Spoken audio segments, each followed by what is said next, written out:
I'd love to dive in and maybe get a little more granular here because so as of a few years ago, Bitcoin was Bitcoin. You would buy it with the idea it was digital golds, and over time it would be money that didn't, get printed, that wasn't inflated, that wasn't controlled by a central bank, and that it might appreciate over time. And for that reason alone, it was good enough for Michael Saylor to put 10 billion in it and good enough for people to hold. And that's amazing.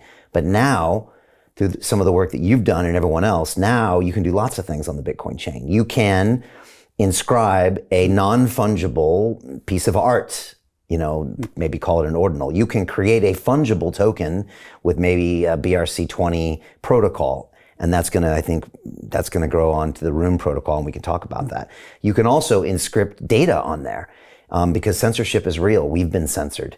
And Bitcoin it's a blockchain that's immutable.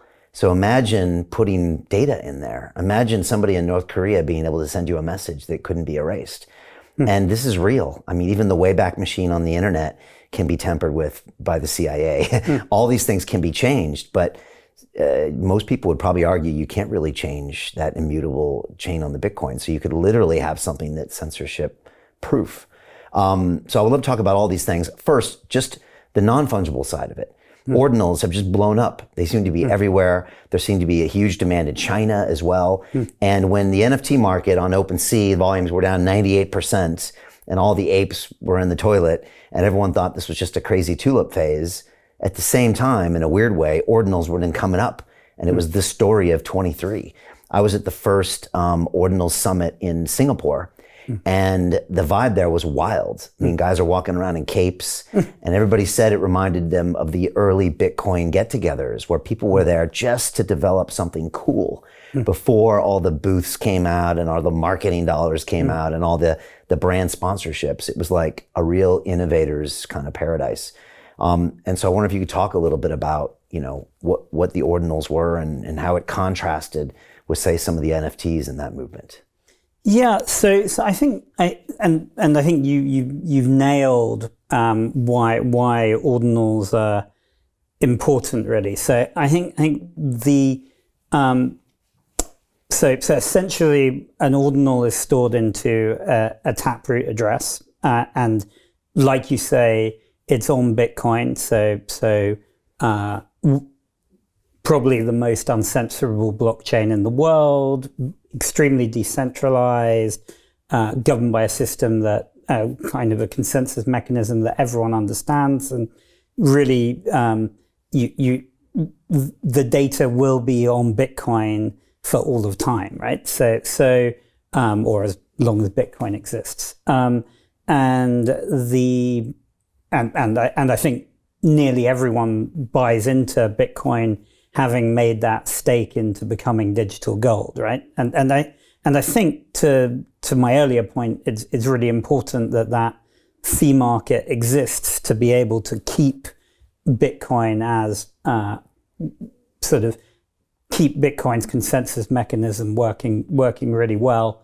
I think the other thing, the NFTs, I think really, really disappointed in some ways, just because when you buy an NFT on Ethereum, it's typically a pointer to somewhere else. There's a handful of projects like Art Blocks or whatever that stored the data directly onto Ethereum, but because of some of the technical constraints on Ethereum, you actually typically an Ethereum NFT was pointing to either something like IPFS or Arweave that the man on the street don't really know, or like even an AWS. So actually they were being guaranteed by Amazon. So you could buy an NFT on Ethereum, think you're using blockchain, but really the image you were buying was stored on this thing that could in theory Amazon could censor it, right? So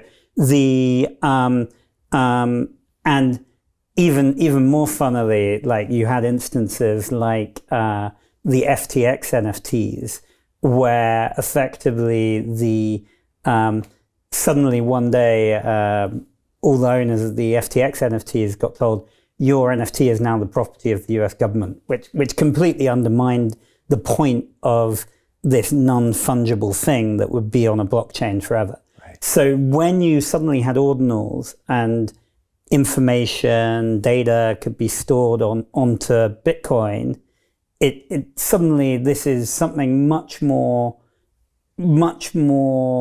like in the public consciousness than going, hey, your things on the interplanetary file storage system, like which no one other than like the hardest core techies knows about, right? And so it's I think that really resonated with people, that you had this native on-chain asset that you could trade. And I think we've already seen early use cases that are important. I think I referenced it earlier, but unpacking it, the Julian Assange war records, a group has decided, hey, the CIA and whoever might be wanting to take these down, but we're going to keep this as part of history forever, that people can't tamper with and can't censor. And I think we've brainstormed doing kind of a web-free Huffington Post on Ordinals, right? Where you